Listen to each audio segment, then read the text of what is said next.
오늘은 지난 시간에 배운 요한복음 본문을 계속해서 이어서 공부합니다.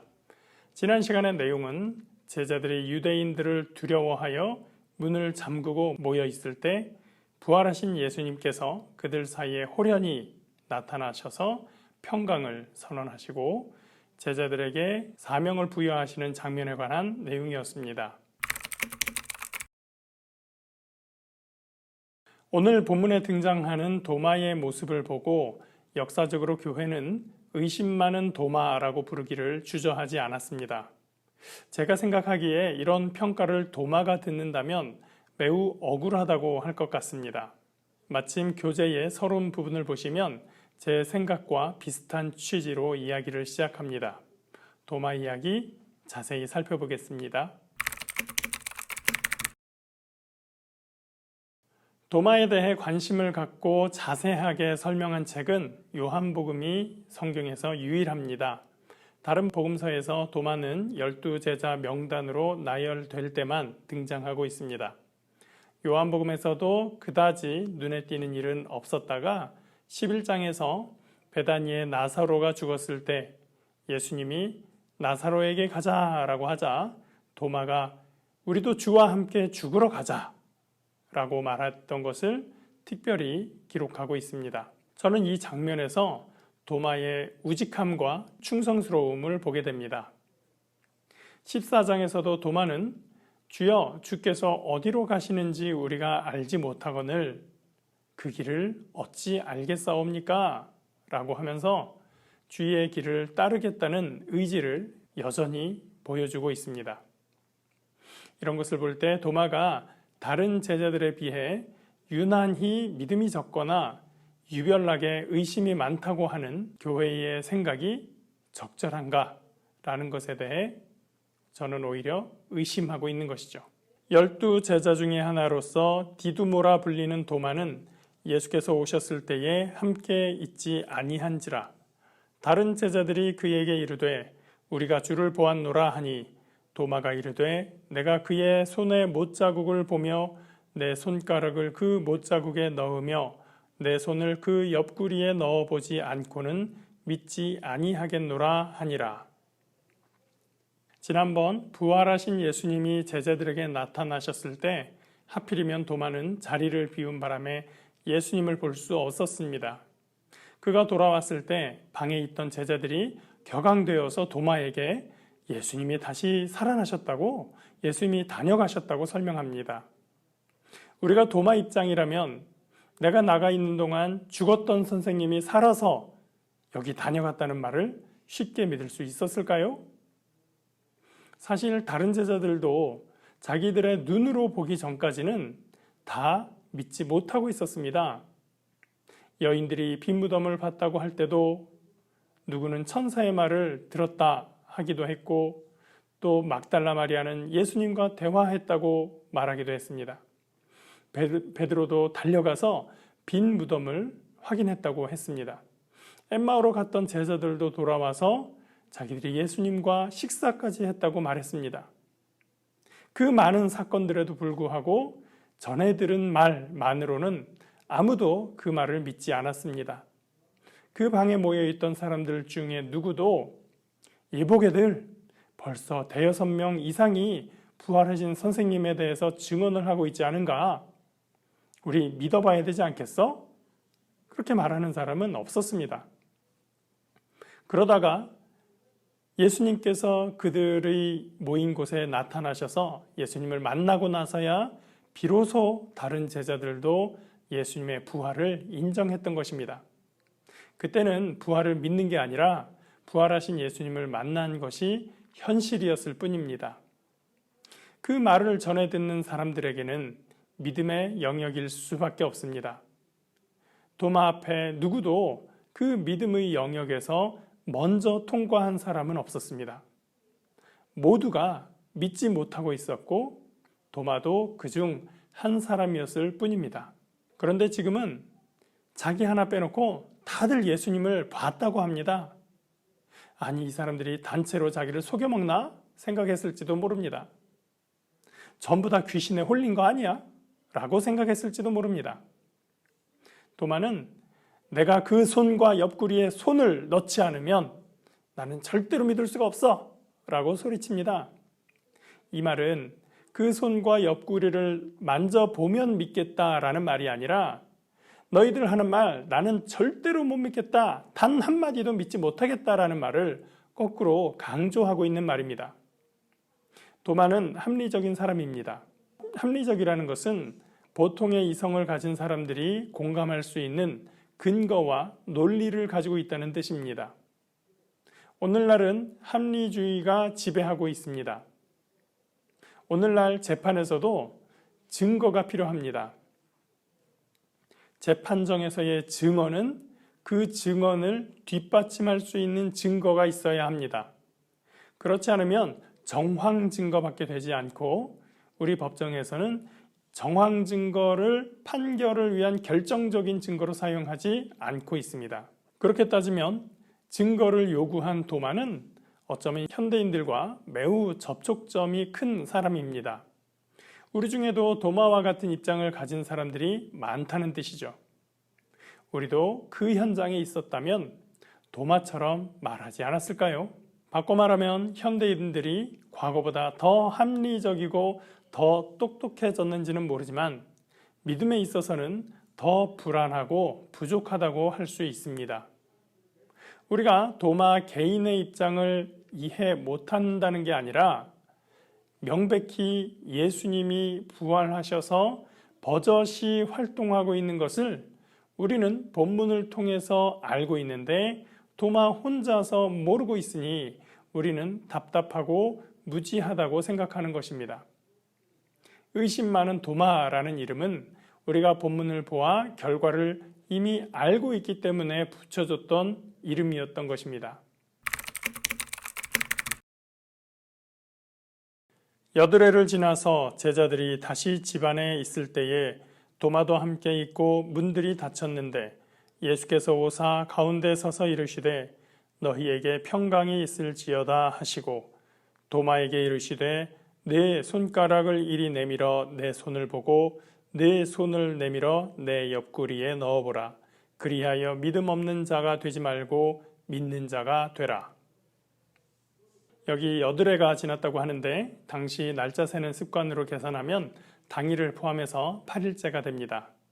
예수님이 제자들에게 보이셨던 주일 저녁을 첫째 날로 하면 8일째는 일, 월, 화, 수, 목, 금, 토, 일, 그 다음 주일이죠. 제자들은 여전히 집안에 모여 있습니다.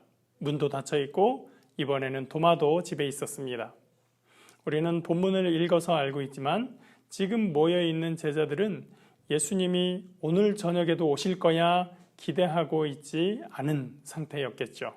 그런데 이번에도 지난번처럼 문이 그대로 닫혀 있는데 또 예수님께서 호련히 방 안에 나타나셨습니다. 요한은 분명히 예수님의 부활하신 몸이 매우 특별하다라고 하는 것을 강조하고 있습니다. 예수님은 지난번과 똑같은 방식으로 등장하셔서 똑같은 인사말을 건네셨습니다. 너희에게 평강이 있을지어다. 다른 제자들은 이 인사말을 지난주에 2번이나 들었지만 도마는 부활하신 예수님으로부터 이 인사말을 처음 듣습니다. 그리고 이번에는 곧바로 도마에게 직진하십니다. 내 손가락을 이리 내밀어 내 손을 보고 내 손을 내밀어 내 옆구리에 넣어보라. 그리하여 믿음 없는 자가 되지 말고 믿는 자가 되라. 도마가 예수님의 손과 옆구리를 만져보는 그림과 조각이 많이 있습니다. 그런데 사실 본문을 보시면 도마가 예수님의 상처에 손을 댔었는지는 기록하지 않고 있습니다. 제가 보기에 아무리 예수님이 하랬다고 정말로 도마가 그 옆구리에 손을 집어넣었을까? 저는 그걸 좀 의심하고 있어요. 눈앞에 나타나신 예수님 자체로 이미 도마는 정신이 혼미할 지경 아니었을까요? 게다가 지난번에 자기가 한 말을 정확히 알고 계시는 듯 손과 옆구리에 너의 손을 넣어보아라 라고 말씀하시는데 도마는 어쩔 줄 몰라 하지 않았을까 싶습니다. 예수님이 눈앞에 서 계신 것을 목격하고 그 음성을 듣고 있는 그 자체로서 너무나 압도적인 현실에서는 그 옆구리를 만져볼 필요도 아무런 이유도 없게 되는 것이죠. 그러고 보니 제가 예전 영화에서 어렴풋이 생각나는 한 장면이 있습니다. 지금 오늘 본문의 내용을 묘사한 영화 장면이었는데요. 도마가 예수님의 손을 만지자마자 그대로 주저앉으며 흐느끼는 장면을 보았던 기억이 있습니다. 부활하신 주님을 눈앞에서 목격하고 있는 현장에서 그 상처를 꼼꼼히 만지고 확인해야겠다라고 하는 생각은 허무할 뿐입니다. 예수님의 부활이 확실해진 이상 예수님의 말씀은 다른 것까지 전부 다 확실해졌습니다. 도마는 이제 예수님 말씀 그대로 더 이상 믿음 없는 자가 아니라 믿음 있는 자로 살아갈 수 있습니다. 도마가 대답하여 이르되 나의 주님이시요 나의 하나님이시니이다. 예수께서 이르시되 너는 나를 본고로 믿느냐 보지 못하고 믿는 자들은 복되도다 하시니라. 요한복음의 놀라운 글쓰기 방식인데요. 1장에서 시작할 때 요한복음은 예수님이 하나님이시라는 말씀으로 시작했습니다. 그리고 여기 마지막에 와서 도마의 고백을 통해서 다시 한번 확실하게 선언합니다. 예수님은 하나님이십니다. 그렇게 요한복음 처음과 마지막에서 주님이 하나님이시라고 얘기하고 있는 것입니다. 성서학자들은 도마의 고백, 주님과 하나님이라는 단어의 특별한 의미를 찾아냅니다. 70인역에서 구약의 야훼를 번역할 때 주님이라고 번역하고 구약의 엘로힘은 하나님이라고 번역했기 때문에 도마의 고백은 예수님을 야훼 하나님이라고 선포하는 놀라운 고백이 됩니다. 도마의 고백으로서 부활의 예수님은 한 인간이 기적적으로 살아난 정도의 사건으로 말할 수 없게 됩니다. 세상은 예수님의 부활 이전과 이후로 나뉘게 되고 십자가에서 다 이루었다고 선언하심으로써 그 이전의 역사를 완성하시고 이제 부활로서 새로운 시대와 통치를 시작하셨던 것입니다. 여기서 더욱 강조되어야 할 것은 도마가 나의 주님, 나의 하나님이라면서 나라고 하는 것을 두 번이나 이야기한 부분입니다. 예수님의 부활 사건을 머나먼 하늘에 저 하나님이 큰 기적을 행하셨다는 객관적으로 관측한 사실로 묘사하는 것이 아니라 그 실제의 사건이 자신의 삶에 밀착되어서 그 인생이 완전히 새로워졌음을 나타내기 때문입니다. 부활의 예수님이 도마에게는 나의 주님, 나의 하나님이 되면서 자신에 대한 자존감이 달라졌고 세상을 바라보는 눈이 달라졌고 자기의 인생의 목표가 달라졌습니다. 그리고 그가 세상과 맺는 모든 관계가 달라졌습니다. 이제 예수님이 잡혔을 때 무서워서 도망가던 그 도마가 아닙니다.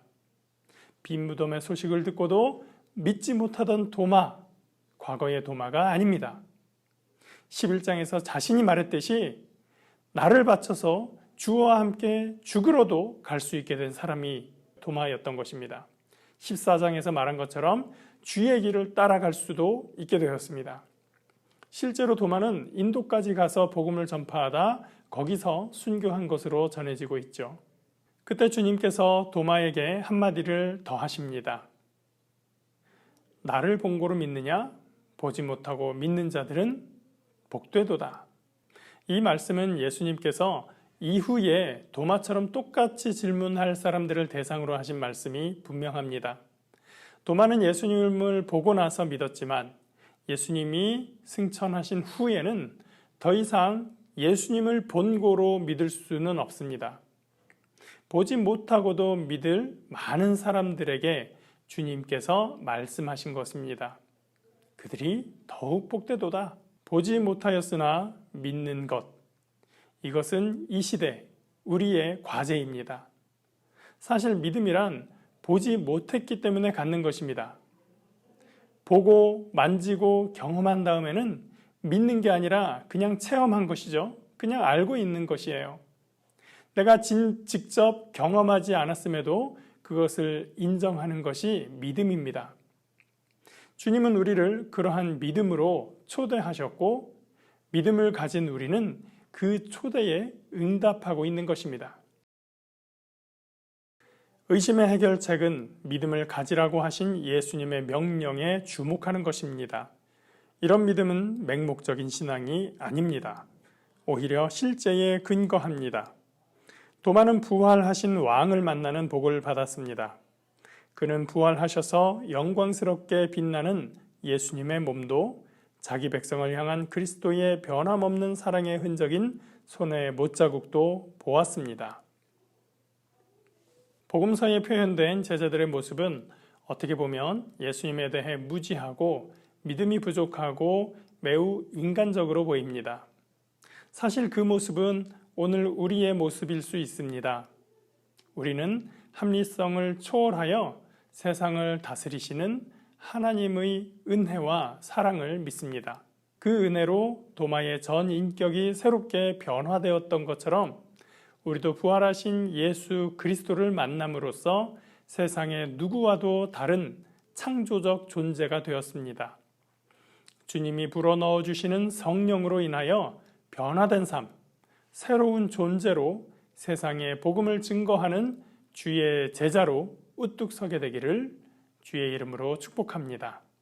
기도하겠습니다. 좋으신 하나님, 우리가 도마처럼 합리적으로 이 세상을 살아갑니다.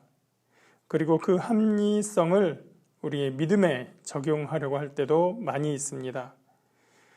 그러나 세상을 지으신 하나님, 역사를 초월하고 세상을 초월하신 하나님을 우리는 또한 믿음으로 받아들이기 원합니다. 하나님, 도마에게 나를 본 거로 믿느냐? 보지 못하고 믿는 자는 복되도다 하신 그 말씀대로 우리가 비록 주님의 그 육신을 만져보고 육신을 바라보지는 않았지만 우리가 믿음으로 주님을 바라보고 있습니다. 하나님, 이 땅에서 우리가 주님의 사명을 가지고 나아갈 때 우리의 믿음 가운데 주께서 함께하여 주시고 주의 성령으로 더욱더 뜨겁게 함께하여 주시옵소서. 우리의 삶이 주님으로 인하여 감사와 기쁨과 영광이 넘치는 삶이 될 수 있도록 늘 함께하여 주시옵소서. 오늘도 우리와 함께하는 주님께 감사드리며 예수 그리스도의 이름으로 기도합니다. 아멘.